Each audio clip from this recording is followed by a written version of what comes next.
Na profecia de Ezequiel já não se trata das comoventes circunstâncias de que nos ocupamos no livro de Jeremias. Estamos noutro campo. Jeremias encontrava-se na cidade culpada, sobre a qual o juízo de Deus estava suspenso, e ele sentia-se oprimido sobre o peso do mal que tinha acarretado a ruína, prestando testemunho que, segundo as aparências, não dava nenhum resultado, embora no desgosto pessoal do seu coração, segundo a medida humana, esse testemunho manifestasse a glória de Deus. Ezequiel tinha sido levado cativo com o rei Jeoaquim, pelo menos fazia parte dos cativos dessa época, e é dessa época que ele data habitualmente as suas profecias, coisa importante a notar para a compreensão das revelações que lhe foram concedidas. Já não se trata para ele de data que se refira ao ano de um reinado, seja de um rei de Judá, seja de um rei de Israel. O povo de Deus está cativo entre os gentios. Israel é considerado como um todo. Então, ou estão em cena os interesses de todo o povo.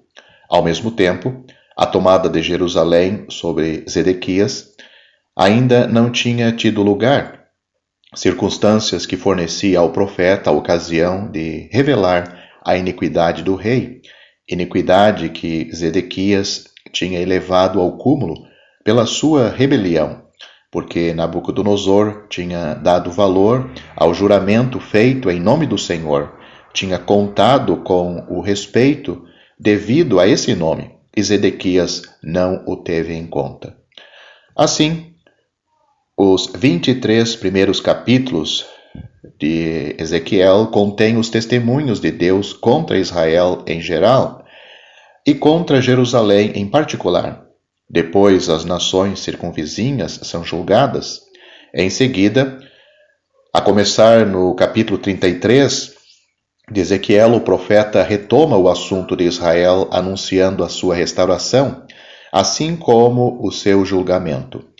Finalmente, a partir do capítulo 40 até ao fim, encontramos a descrição do templo e a divisão da terra, a terra de Israel.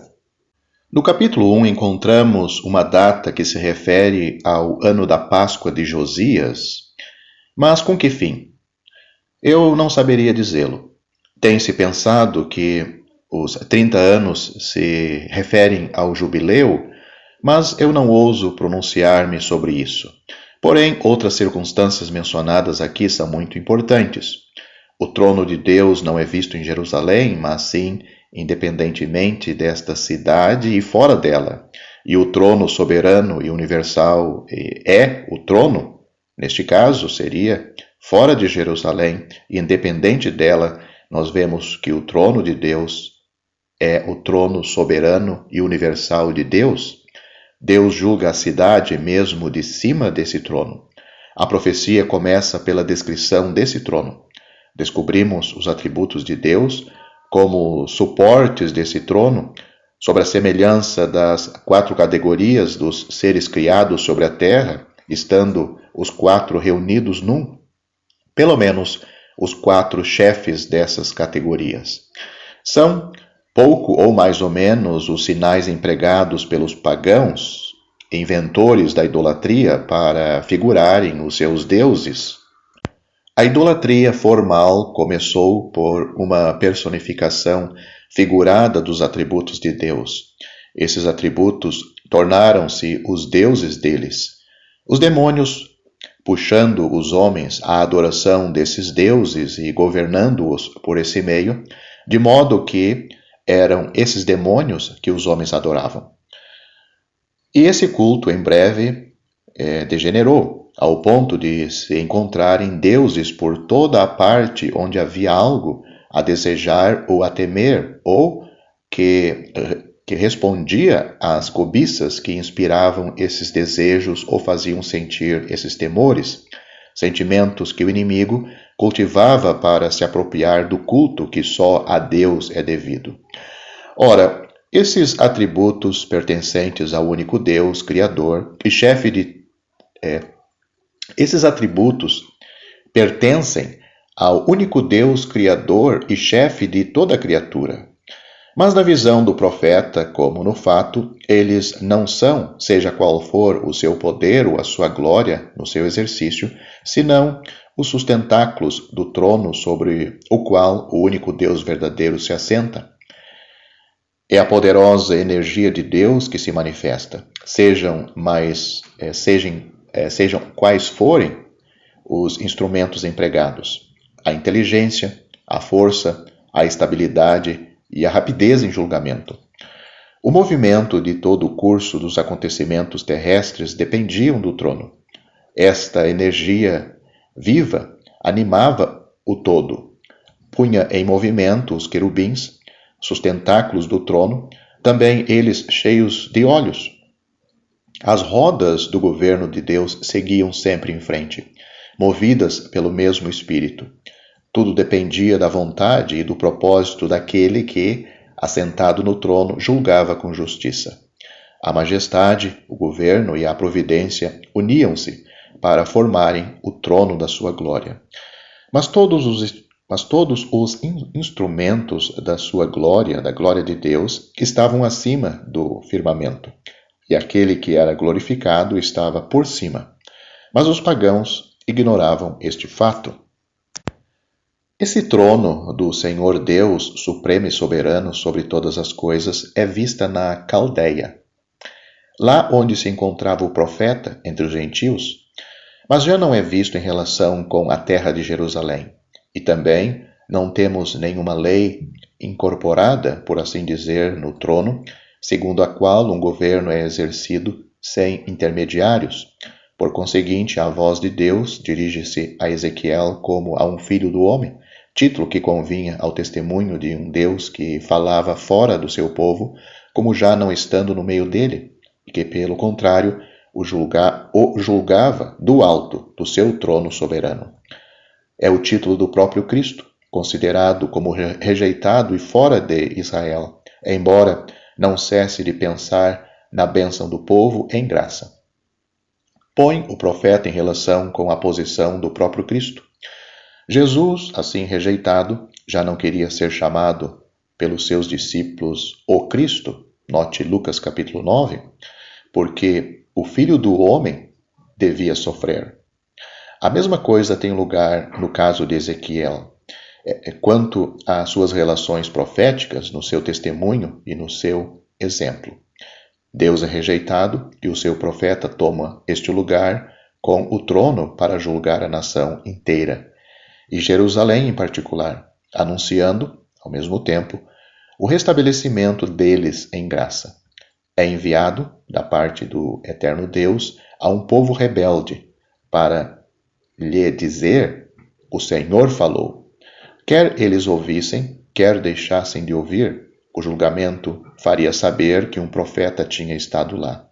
O seu primeiro testemunho compõe-se de lamentações, de mágoas e de maldições. Todavia, a comunicação da palavra de Deus é sempre plena de doçura, considerada como revelação da parte de Deus e como tendo lugar entre Deus e o homem. Note isto no capítulo 2. No capítulo 3, desenvolve-se alguns princípios importantes nas relações de Deus com Israel.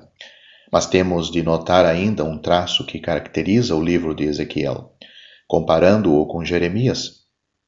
Este profeta dirige-se imediatamente aos seus contemporâneos, isto é, ao povo de Deus, num testemunho que, abrindo o caminho através do coração humilhado e ferido do profeta, expõe a maravilhosa paciência de Deus, convidando até ao último momento o seu povo ao arrependimento. Isto é o caso de Jeremias. Não é assim com Ezequiel. Este anuncia o que tornava necessário o julgamento. Ele é, com efeito, enviado a Israel, mas a Israel num estado de endurecimento. A sua boca está fechada quanto ao povo, que ele não devia repreender. Pode comunicar-lhe, num momento conveniente, certas declarações da parte do Senhor, que lhe abre a boca para que ele faça compreender ao povo que há no meio dele um profeta. Mas ele próprio não se dirige, nem diretamente, nem moralmente, ao povo como sendo o objeto atual dos caminhos de Deus.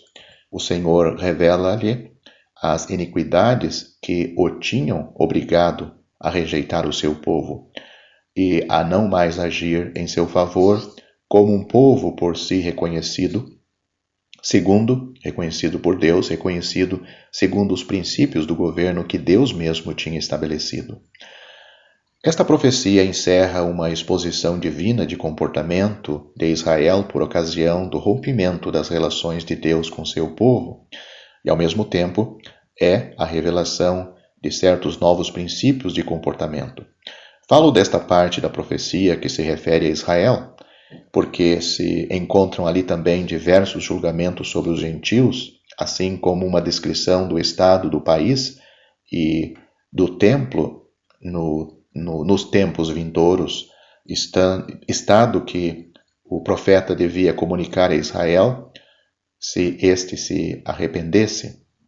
Neste capítulo 3, o Senhor presta testemunho de que esse povo está mais endurecido do que nenhuma das nações pagãs. É impudente e de coração obstinado. Ezequiel deveria ter a sua fronte como um diamante para lhe levar a palavra que ele devia anunciar, dizendo que o Senhor tinha falado, quer eles escutassem, quer deixassem de escutar. O profeta é transportado pelo poder do Espírito Santo ao meio dos cativos, a Tel Abib, junto ao rio Quebar.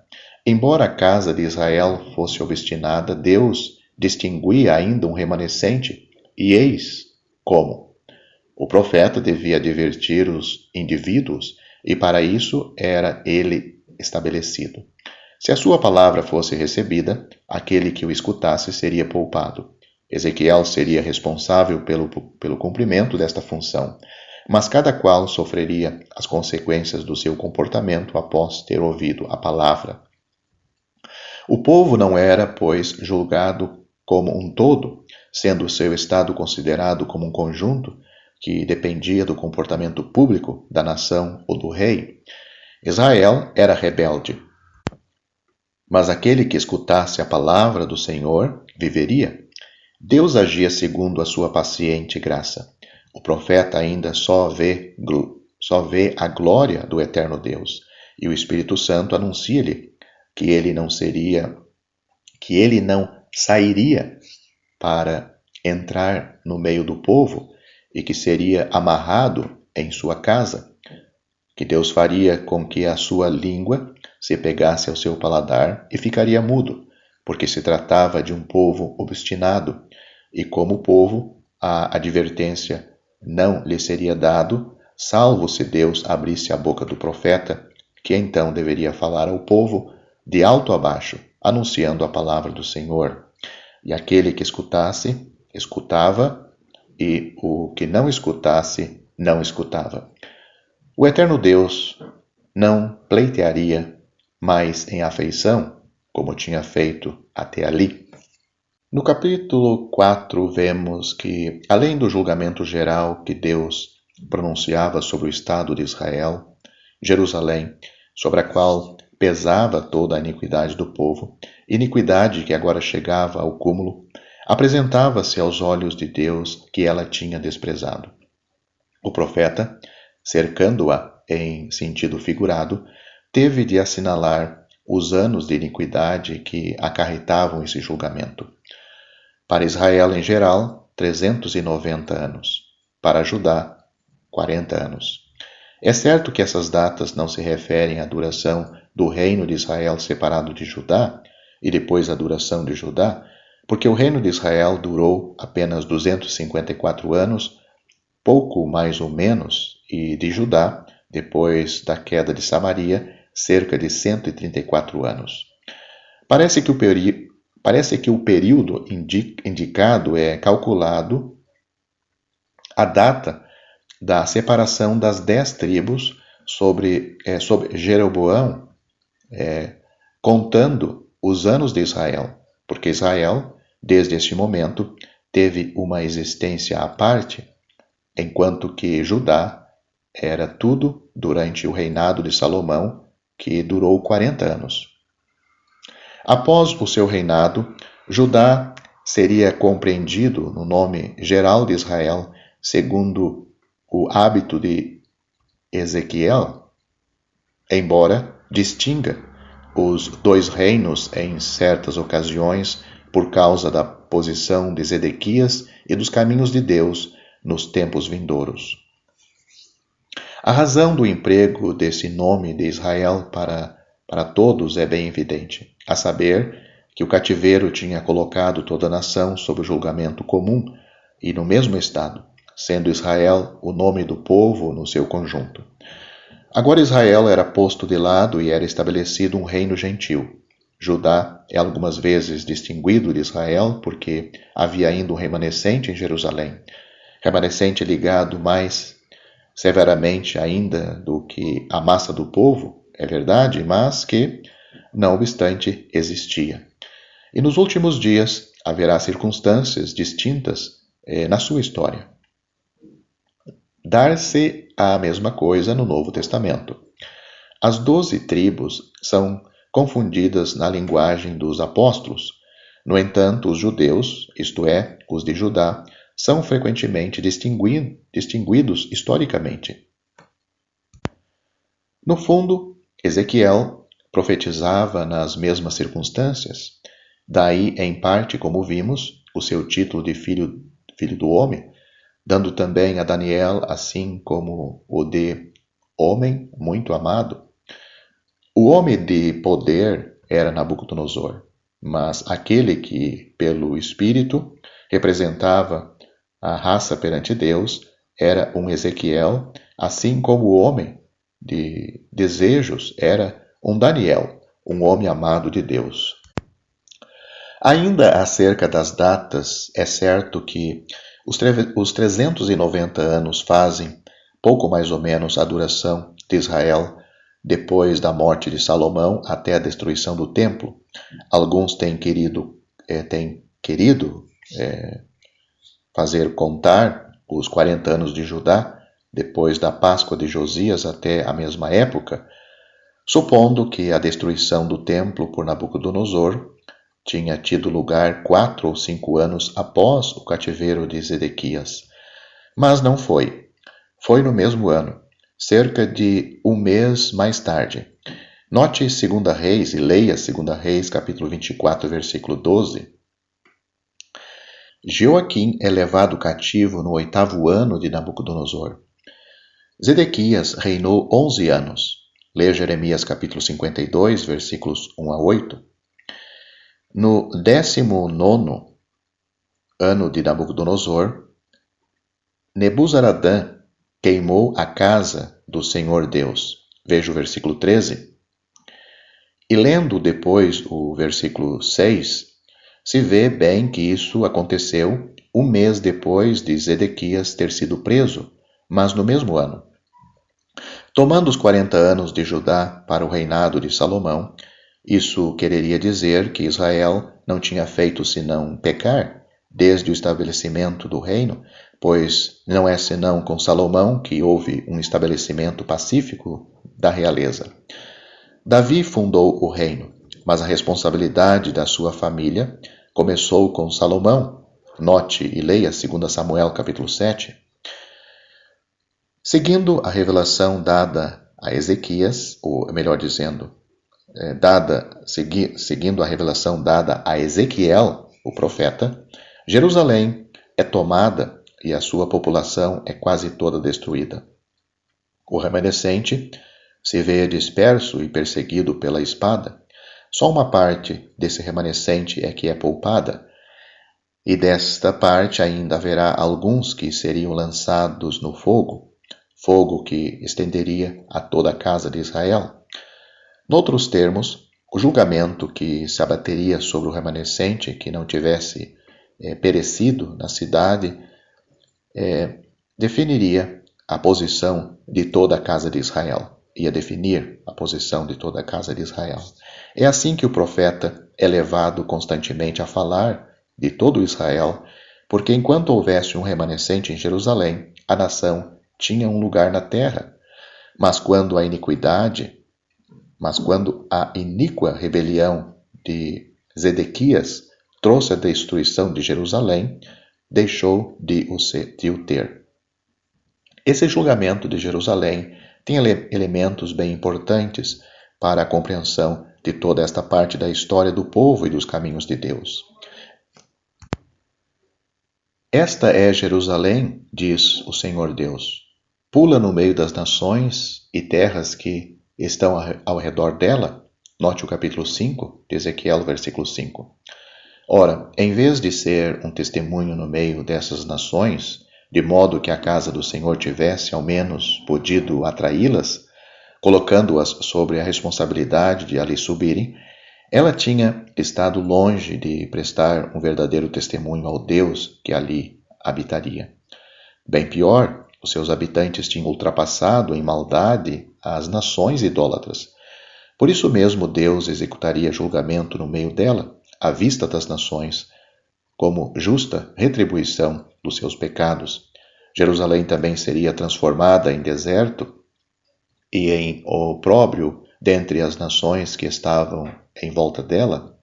Além disso, o julgamento, que nós vemos no capítulo 6 de Ezequiel, não seria limitado a Jerusalém. Ele seria executado sobre todos os lugares altos, sobre todos os montes de Israel. Todas as cidades ficariam desertas, todos os seus ídolos destruídos e o povo disperso. Ele saberia que não era em vão que o eterno Deus o tinha ameaçado desses julgamentos. O fogo atingiria tanto aqueles que estivessem longe como aqueles que estivessem perto. O país ficaria desolado e os adoradores dos ídolos mortos em volta dos seus deuses infames. Todavia Deus lembrar-se-ia da sua misericórdia no meio dos julgamentos e pouparia um pequeno remanescente dos que estivessem dispersos, e os que escapassem seria um horror para eles mesmos, por causa das abominações de que teriam sido culpados. Jerusalém tinha sido agora julgada, assim como os montes de Jerusalém, muito famosos pelos seus ídolos e seus lugares altos. Enfim, o capítulo 7 de Ezequiel: toda a terra de Israel está sob a sentença de Deus, os 4 cantos da terra. Aqueles que escapassem ao juízo universal lamentar-se-iam, isolados nas montanhas, tendo abandonado tudo, sem nenhuma força para resistirem. As piores nações possuiriam o país, e o ornamento da majestade do Eterno, que ele tinha estabelecido em glória, tendo sido profanado pelas abominações de Israel, seria entregue à profanação e abandonado às mãos dos estrangeiros. O lugar secreto da sua santidade, da santidade de Deus, seria violado. Viria desgraça sobre desgraça, e não haveria nenhum remédio. O eterno Deus julgaria o povo segundo o que ele tinha merecido. Um solene julgamento estava, pois, pronunciado sobre todo o povo. É tudo posto em desolação, e a respeito das relações de Israel com Deus, quer no que concernia ao próprio povo imediatamente, quer por meio da família de Davi, responsável pela manutenção dessas relações, tudo estava finalmente perdido. A graça podia ainda agir, mas o povo e a casa de Davi tinham falhado totalmente. O nome de Deus tinha sido blasfemado por meio do seu povo, em vez de ser glorificado. O julgamento executado é o único testemunho que é prestado a esse nome, o nome de Deus. Chegou o julgamento completo. Ele está sobre os 4 cantos da terra, e Israel já não é uma nação. Que solene pensamento este, que o julgamento fosse o único testemunho que poderia ser prestado a Deus. O capítulo 7 fecha esta primeira profecia que é de grandíssima importância, pois declara o julgamento plenamente executado sobre o povo de Deus, sobre a terra. O capítulo 8 começa uma nova profecia que abarca várias relações distintas e que se estende até ao fim do capítulo 19. O capítulo 8 e os seguintes capítulos, até o fim do capítulo 11, vão juntos. Judá subsistia ainda, embora já vários tivessem sido levados cativo com Jeoaquim. O templo não foi destruído senão 5 anos mais tarde. É o estado de coisa em Jerusalém que é julgado nestes capítulos. Os anciãos de Judá apresentaram-se perante o profeta e o eterno Deus serviu-se desta oportunidade para mostrar a este todas as enormidades que haviam de trazer o julgamento sobre o povo. Na profecia do ano precedente, Deus, pela boca do profeta, tinha, note o capítulo 7, versículos 20 e 22, ameaçado Israel de entregar o seu santuário aos profanos. Aqui o Senhor mostra em pormenores as causas desse julgamento. A glória do Senhor apareceu ao profeta e o profeta foi, nas visões de Deus, transportado a Jerusalém. E lá, nos átrios, nas câmeras e nas portas, ele pôde ver todas as formas de abominável idolatria, pelas quais os anciãos e outros, em Israel, maculavam a própria casa do Senhor. Se nos lembrarmos da história de Jeremias e da profissão exterior que era feita, a pretensão que a fé não se podia, que não se perdia no sacerdote, por exemplo, Jeremias capítulo 18, versículo 18, compreender-se-á a hipocrisia e a extrema iniquidade dos judeus. A glória do Senhor visita o templo e mantém-se do lado que dava para a saída, após ter exposto em pormenor ao profeta as enormidades que ali se cometiam. O Senhor dá a ordem para ser executada a merecida vingança, poupando, no entanto, o remanescente que suspirava por causa dessas abominações, o que assinala moralmente o estado de alma dos ímpios e os leva a largarem o freio às suas iniquidades é a ausência da intervenção do Senhor, a menor falta deles, o que os leva a dizer: o trono de Deus abandonou a terra, o eterno Deus não vê. Era o total endurecimento do coração deles. No capítulo 10, toda a cidade é entregue para ser consumida. A própria glória do Senhor preside e comanda. Ele mantém-se no limiar da sua casa, a qual encheu da sua glória em julgamento, como a tinha enchido em bênção. O trono do Senhor estava à parte. Temos aqui uma nova descrição de todas as suas partes. O Senhor retirou o seu trono e ficou no limiar da casa, o que é um elemento interessante no julgamento. Os querubins e as terríveis rodas, animadas de uma energia viva e cheia de olhos, teriam podido cumprir tudo, mas o Senhor leva o profeta a tomar pessoalmente conhecimento dos diversos pecados e das abomináveis idolatrias pelas quais profanavam o seu santuário.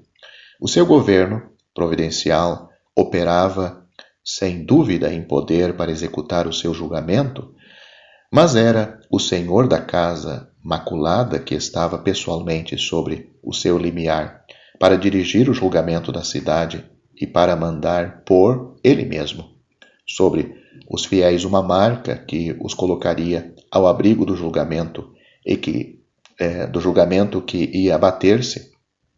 Note o capítulo 9, versículos 13 e 4 e seguintes, e também o começo do capítulo 8.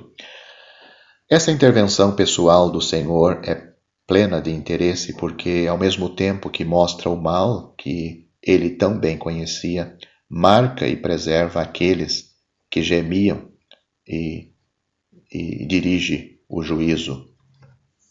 Deus julga os chefes da iniquidade que se tranquilizavam pensando que a cidade seria inexpugnável. Sairiam dela e seriam julgados na fronteira de Israel. Um dos ímpios morreu à frente do profeta, o que dá lugar aos suspiros e à intercessão do seu coração por Israel. Em resposta, Deus distingue os de Jerusalém dos cativos. Para este último, Deus tinha sido um santuário por toda parte. Ele, Deus, os restabeleceria, ele lhes restituiria a terra, ele os purificaria, ele lhes daria um coração novo, eles seriam o seu povo e ele seria o seu Deus. Mas para aqueles que andassem nas suas abominações, os seus caminhos seriam o seu julgamento. O remanescente é sempre distinguido e o comportamento individual é a condição de bênção, e no fim, os fiéis seriam estabelecidos como povo de Deus. Em seguida, a glória do Senhor abandona a cidade e detém-se sobre o Monte das Oliveiras, de onde Jesus foi assunto ao céu e aonde há de descer de novo, segundo a sua palavra, para a glória de Israel. Termina aqui esta sessão da profecia. O capítulo 12 anuncia a fuga e a prisão de Zedequias, que seria levado à Babilônia, embora não pudesse vê-la. Toda a força de Judá seria aniquilada e o país mergulhado em desolação. Um pequeno remanescente dos cativos declararia entre as nações quais as abominações que tinham acarretado o julgamento, e esse julgamento viria em breve, porque a paciência de Deus para com o seu povo tinha levado à incrédula e lamentável conclusão de que Deus não interviria. Mas agora já não seria mais adiado o efeito das suas palavras. A sua paciência, a paciência de Deus, tinha chegado ao fim. No capítulo 13, vemos que Deus julga os profetas que enganavam o povo em Jerusalém pelas suas pretensas visões de paz. No capítulo 14, vemos os anciãos de Israel que vêm e assentam-se diante do profeta. Aqui Deus põe claramente diante de Israel os novos princípios segundo os quais ele, Deus, queria governar.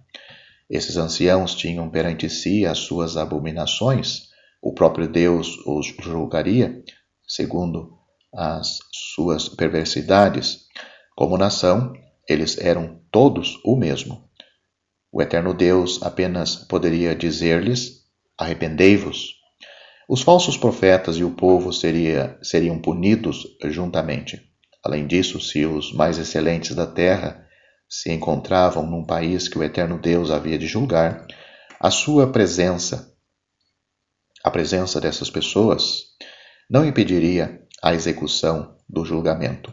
Eles poderiam salvar as suas vidas e, pela sua justiça, Deus admitia os justos individualmente, mas não reconhecia uma nação, uma vez que tivera de rejeitar aquele que ele mesmo tinha reconhecido. Compare o que temos em Gênesis capítulo 18. Deus fazia vir sobre Jerusalém todos os seus julgamentos. Todavia, seria poupado o remanescente, e a narrativa feita ao profeta das abominações que tinham sido praticadas na cidade havia de consolá-lo a respeito dos julgamentos que se abatiam sobre ela. Com efeito, o julgamento de Deus, entregando o seu povo aos seus inimigos, é um fardo muito pesado sobre o coração daquele que ama o povo. Mas quando se vê como o nome de Deus tem sido desonrado, consolamo-nos acerca do julgamento executado. No capítulo 15, vemos que a cepa, absolutamente inútil, que não dá fruto, só serve para queimar, para ser consumida. O mesmo se dava com os habitantes de Jerusalém, impressionante imagem de castigo e do estado moral e espiritual de Jerusalém, que não era digno de melhor sorte. O capítulo 16 nos mostra que é conveniente recordarmos-nos ao lermos este capítulo de que se trata de Jerusalém e não de Israel, e também que não é questão de redenção, mas sim dos caminhos de Deus.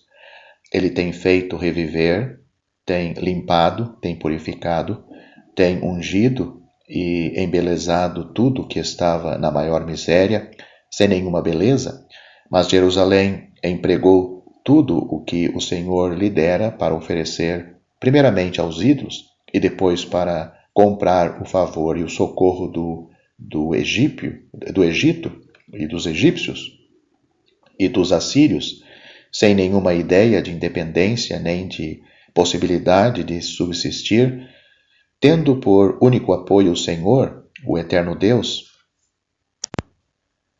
Seria, pois, julgada como uma mulher adúltera. O eterno Deus traria sobre ela justamente aqueles que ela tinha procurado? Ao mesmo tempo, plena de orgulho, não queria ouvir falar nem de Samaria nem de Sodoma, nomes que o Senhor empregava agora para a humilhar. Ela valia menos do que aquelas cidades que ela, apesar do seu orgulho, devia ter reconhecido por suas irmãs. Contudo, uma vez justamente condenada e humilhada, Jerusalém seria o objeto da plena e perfeita graça de Deus que a restabeleceria, lembrando-se do seu amor, lembrando do amor de Deus e da aliança de Deus com ela. Todavia, ela não seria nunca mais restabelecida da sua ruína na base dessas antigas relações com Deus, tal como Samaria ou Sodoma, e a graça que for exercida para com ela bastará para reabilitar também aqueles, a saber, a graça soberana de redenção e de perdão, que não é, de modo nenhum, a aliança de Jerusalém sobre a lei. Para Jerusalém, o Senhor estabelecerá também uma aliança especial, e as suas duas irmãs lhe serão dadas por filhas.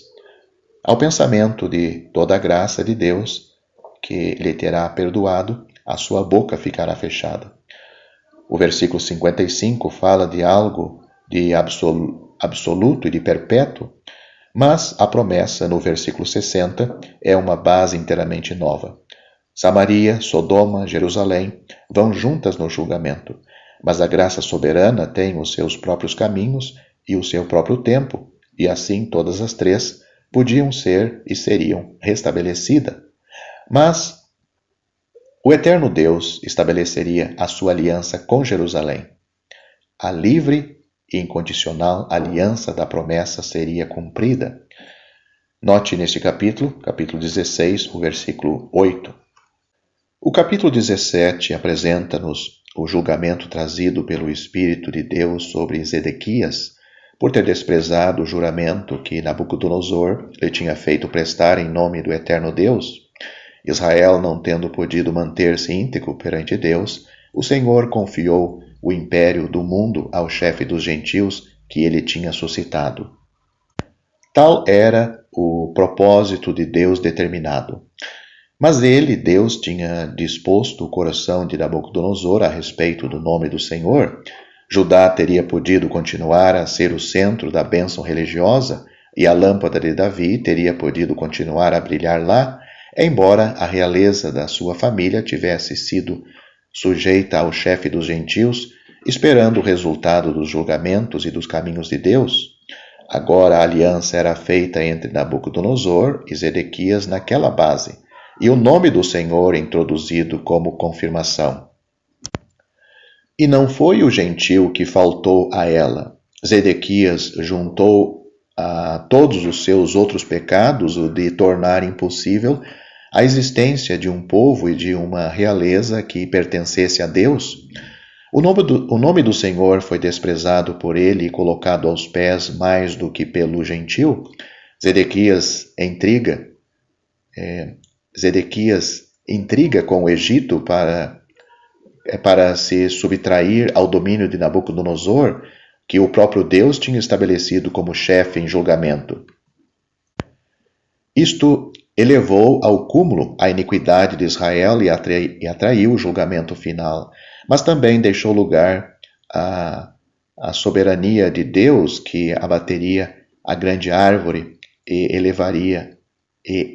elevaria a pequena árvore, secaria o verde e vivificaria o seco. E a esta graça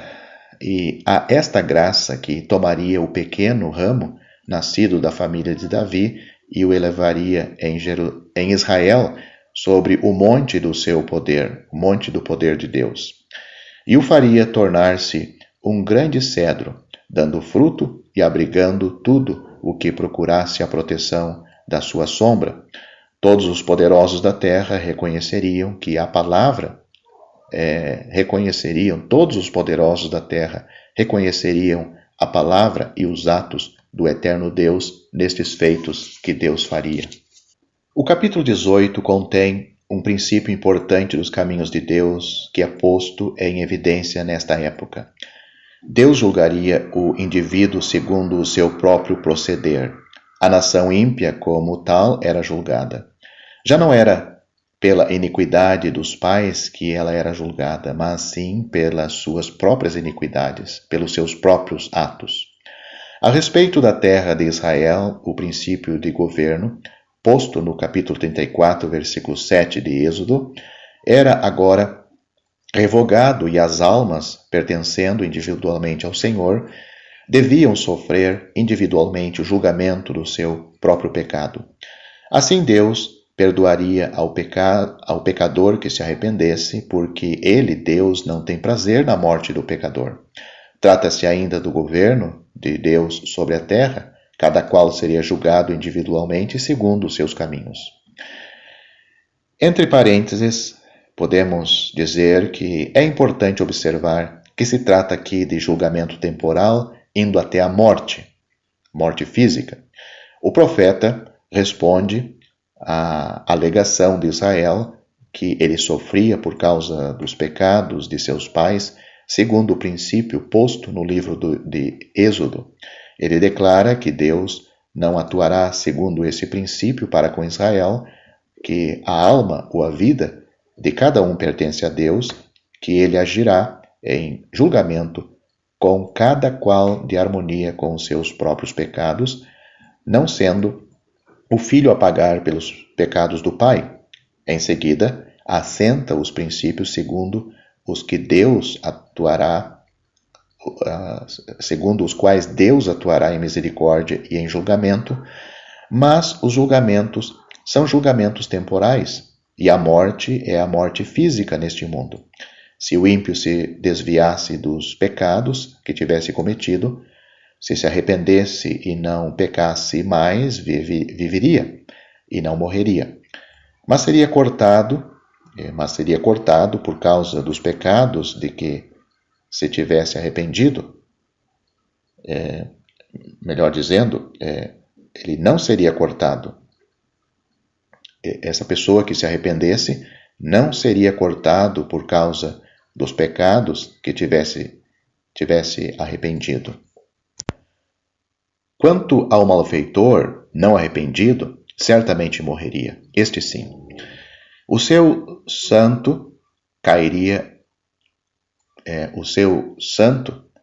sobre ele. A alma que pecar, essa morrerá. Não é o pai que morre, nem o filho por causa dos pecados de seu pai que morre. A própria alma ou a pessoa que pecou, essa morre por causa dos seus próprios pecados. O acento está sobre a palavra essa alma. Então, o santo julgamento de Deus cairia sobre ele, sobre aquela pessoa que pecasse e não se arrependesse. O capítulo 19 descreve o cativeiro de Joaquim, depois o de Jeconias e, finalmente, o enfraquecimento completo da família de Davi. O capítulo 20 começa uma nova profecia que continua com subdivisões até o fim do capítulo 23. Ter-se-á já notado que as divisões gerais se fazem por anos. O capítulo 20 é muito importante, Os capítulos precedentes tinham falado do pecado de Jerusalém. Aqui o Espírito descreve o pecado, e especialmente a idolatria de Israel, isto é, do povo, considerado já como povo desde a sua estadia no Egito. Já então a idolatria tinha começado entre eles. Por amor do seu nome, amor do nome do Senhor, o Senhor fê-los subir do país da servidão e deu-lhes os seus estatutos e os seus sábados, sendo estes o sinal da aliança entre Deus e o povo. Mas Israel rebelou-se contra Deus no deserto, e Deus pensou destruí-los, mas não o fez totalmente, advertindo-os, porém, e aos seus filhos que, não obstante essa advertência, seguiram o rumo de seus pais. No entanto, Deus, por amor do seu grande nome, retirou a sua mão por causa das nações, à vista das quais Deus tinha feito subir do Egito o povo. Mas ainda no deserto advertiu-os de que seriam dispersos entre as nações. Note, por exemplo, o capítulo 26 de Levítico e também o capítulo 32 de Deuteronômio. E uma vez que tinham profanado os sábados do Senhor e seguido os ídolos de seus pais, que seriam profanados nos seus dons e escravos dos ídolos que eles amavam, sendo postos em desolação pelo eterno Deus. De fato, ao serem introduzidos na terra prometida, abandonaram o eterno Deus, preferindo os lugares altos. Assim, o Senhor já não se deixaria consultar por eles, mas dominaria sobre eles com furor e com um braço estendido. Tinham sido advertidos, ainda no deserto, uma vez introduzidos na terra de Canaã, para a glória do Senhor, para a glória do nome do Senhor, não fizeram senão desonrá-lo. Por isso ele, Deus, executa enfim o julgamento de que os tinha ameaçado. Israel, sempre disposto a afastar-se do Senhor, queria ser como as nações, mas Deus não lhe permitiu, intervindo por fim.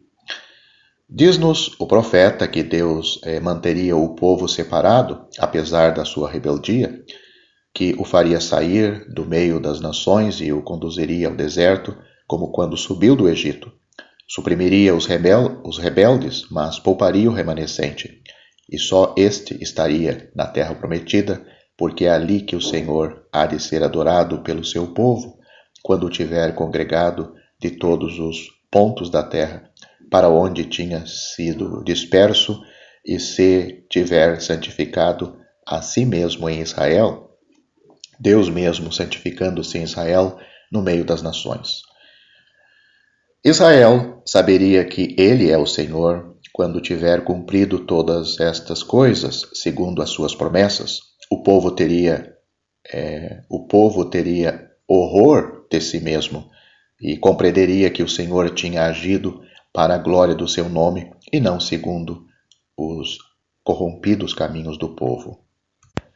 Temos aqui o julgamento geral da nação e, na realidade, das 10 tribos distintas de Judá. As 10 tribos, como um todo, não eram culpadas da rejeição do precioso Senhor. Elas tinham andado longo tempo dispersas por causa da sua rebelião contra o eterno Deus. Serão, pois, reconduzidas, mas passarão como um rebanho sobre a vara da aliança, sendo os rebeldes exterminados. Só o remanescente poupado entrará no país. Não estarão, pois, na tribulação particular da última meia semana, nem sob o poder do anticristo. Deus atuaria para com eles segundo o seu governo nacional. Judá terá certamente a sua parte na bênção do versículo 40, mas Deus quer mostrar que não é simplesmente em favor de Judá, dos judeus, como nós dizemos que ele atua, que Deus atua. Israel, no país, todo o povo, gozarão das bênçãos prometidas outrora. Isto faz sobressair alguns princípios importantes. Embora feito alusão às promessas originais, e elas existem para a plena bênção, o eterno Deus ocupa-se primeiramente do país do Egito. Em seguida, há uma acumulação de pecado. A misericórdia do Senhor, ao poupar um remanescente, tornava ainda maior o esquecimento da sua bondade, agravando e acumulando deste modo o mal, desde Abel até Zacarias, como diz o Senhor. Assim, o povo é julgado pela sua conduta desde a saída do Egito. O seu espírito idólatra foi manifestado ainda no Egito. Compare, por exemplo, Amós, capítulo 5, versículos 25 e 26, citado em Atos, capítulo 7, versículos 42 e 43 por Estevão, na sua pregação. O Senhor tinha, é verdade, poupado o povo para a glória do seu nome, mas o pecado restava sempre presente perante ele, perante Deus, perante o Senhor. Israel considerado, melhor dizendo, como um todo, uma nação, é disperso e depois colocado sob a disciplina da aliança, e Deus distingue o remanescente e atua para cumprir seguramente, na sua graça soberana, aquilo de que o povo era incapaz, considerando como colocados sob a sua própria responsabilidade. Israel, enquanto nação, é distinguido de Judá, que fica numa posição particular. A respeito da nação, como tal considerada, os rebeldes de Israel são suprimidos fora do país e não entram ali. Dentro do país, os 2/3 são eliminados no fim dos tempos. Note Zacarias capítulo 13, versículos 8 e 9. Mas neste último caso, são os judeus culpados da rejeição e da morte de Jesus. Aqui trata-se dos caminhos de Deus pelo que respeita à nação culpada desde o Egito. Lá, em Zacarias, trata-se do castigo dos inimigos e dos assassinos de Cristo. Mas, em ambos os casos, a graça atua em favor do remanescente. A partir do primeiro versículo do capítulo 21, temos uma outra profecia que nos apresenta a aplicação das ameaças pronunciadas pela precedente às circunstâncias por que seriam cumpridas na invasão de Nabucodonosor. Temos o seu desenvolvimento no capítulo 21. O eterno Deus tinha desembainhado e afiado a sua espada e não iria mantê-la e não iria metê-la de novo na bainha. Estava preparada para a matança. O profeta via Nabucodonosor na encruzilhada dos 2 caminhos que conduziam a Jerusalém e a Amon. Jerusalém consideraria o que o rei ali fazia como uma falsa adivinhação, mas a cidade seria tomada em virtude do julgamento do eterno Deus. A sua conduta recordava todo o seu caminho de pecado, e o profano Zedequias, que tinha elevado ao cúmulo a iniquidade, desprezando o juramento feito em nome do eterno Deus, devia chegar-se ao fim, quando a iniquidade fosse julgada, porque tinha excedido os seus limites.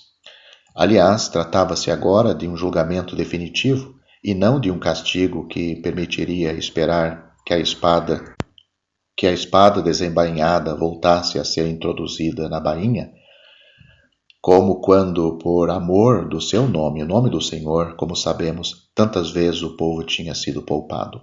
Era realmente uma revolução nos caminhos de Deus. Deus tirava da terra o seu trono e começava o tempo dos gentios. O Senhor resolvia tudo inteiramente até a vinda daquele, falando de Cristo, a quem de direito pertencia todas as coisas e a quem o reino seria dado, ou seja, até ao Cristo. Amon também seria destruído. Quanto mais considerarmos as profecias de Ezequiel e de Jeremias, mais impressionados ficaremos acerca do seu conteúdo. Primeiramente, verificam este fato de uma tão alta importância para o governo do mundo, a saber que o trono de Deus foi tirado da superfície da terra e o governo do mundo confiado ao homem sob a forma de um império entre os gentios. E, em segundo lugar, o véu é também levantado a respeito do governo de Deus no meio de Israel, este meio empregado por Deus para revelar se o homem era capaz de merecer ser abençoado. Esta prova a qual ele foi submetido tem demonstrado toda a vaidade do seu ser, a rebelião e as loucuras do seu coração, a humilhante verdade que ele é fundamentalmente mau. Mesmo depois do Egito, continuou um espírito de rebelião, de idolatria e de incredulidade que preferia tudo neste mundo, fosse ídolo ou assírio, ao eterno Deus, ao verdadeiro Deus. Constante no seu pecado, nem libertação, nem julgamento, nem bênção, nem experiência da sua loucura, nada pôde mudar o coração do povo, nem desviá-lo da má inclinação da sua vil natureza. A idolatria, começada no Egito, e o desprezo da palavra de Deus, sem que o gozo do efeito da promessa tenha mudado, o que quer que fosse, tem caracterizado o povo até a sua rejeição pelo eterno Deus. No entanto, enquanto espera, podemos ver em Deus uma paciência que não é nunca desmentida. Os cuidados mais ternos, os apelos mais comoventes, tudo o que poderia ser próprio para trazer o coração do povo para o Senhor. Intervenções em graça para o reerguer da sua miséria, abençoando-o na fidelidade que esta graça tem momentaneamente produzido por meio de tal ou tal rei. Deus, como ele se exprime na sua graça, levantando-se cedo para enviar ao povo ingrato, a este povo ingrato, profetas, santos profetas, tudo fazendo até que não houvesse mais remédio. O povo voltava-se ao mal, e como Ezequiel e Estevão o demonstram, o Espírito de Deus volta às primeiras manifestações do coração do povo, cujo resto da história é disto a prova e a expressão. O julgamento é finalmente executado por causa daquilo que Israel foi desde o começo. Após a plena manifestação do que era o povo, Deus muda os seus caminhos em governação e reserva a soberania da graça, o restabelecimento de Israel segundo as suas promessas, ao qual ele daria efeito por aquele que podia manter a bênção pelo seu poder e governar o povo em paz, ou seja, Cristo.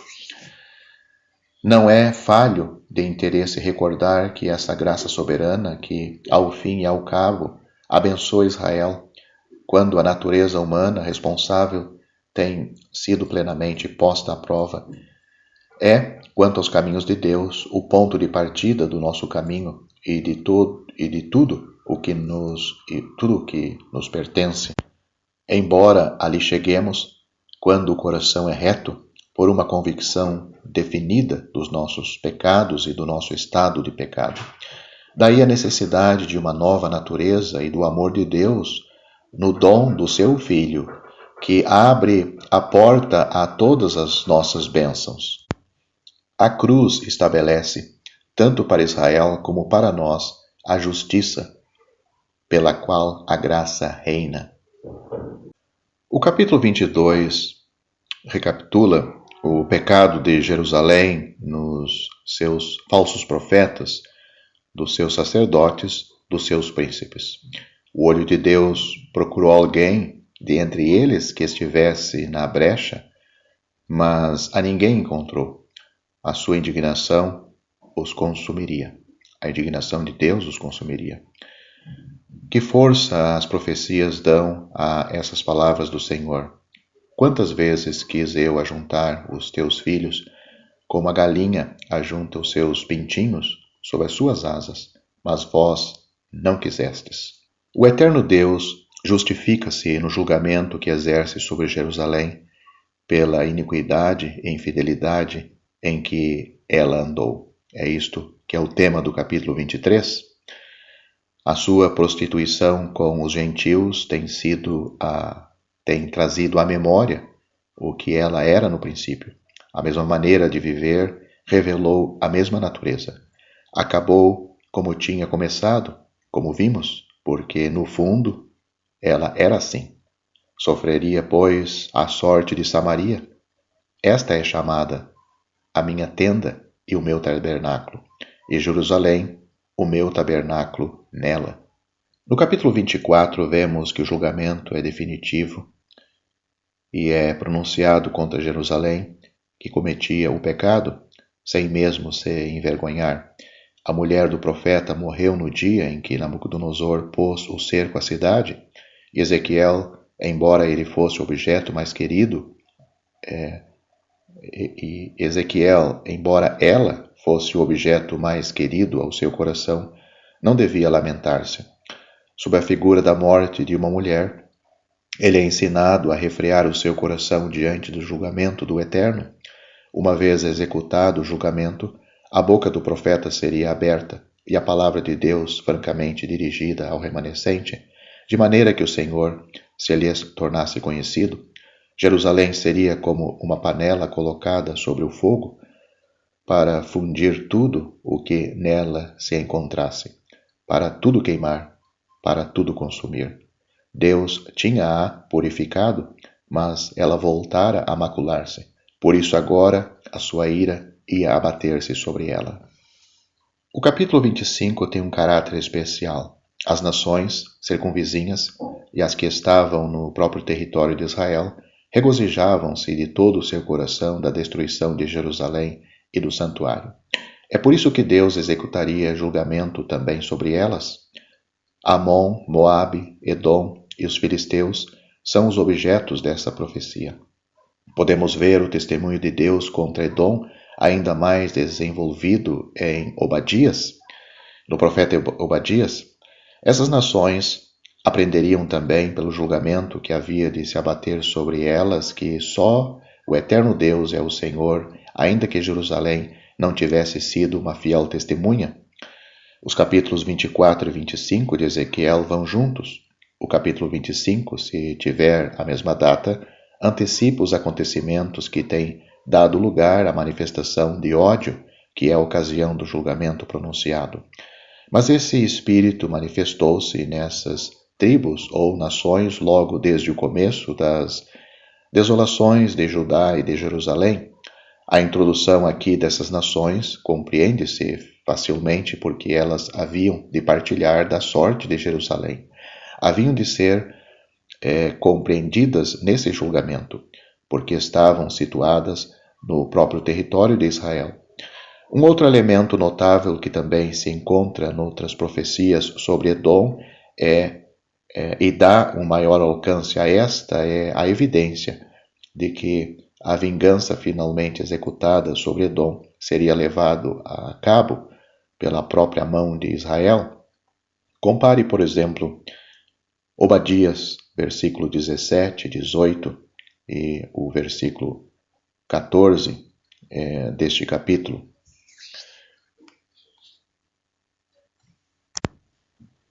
Estando Tiro, num certo sentido, dentro do território de Israel, tem um outro caráter e forma o tema.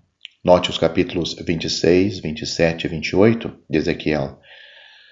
Forma o tema de uma profecia à parte, porque representa o mundo e as suas riquezas em contraste com Israel, povo de Deus, e regozija-se, não por uma espécie de ódio pessoal e da mesma natureza que a das outras nações, mas como tendo interesses opostos, de sorte que, sob esse aspecto, a destruição daquilo que a incomodava era, para ela, motivo de alegria. Poderia então ser livre, poderia então dar livre curso ao seu egoísmo material? Importa notar nestas profecias de que maneira Deus expõe e julga todos os pensamentos dos homens a respeito do seu povo e do que eles foram em relação a Deus.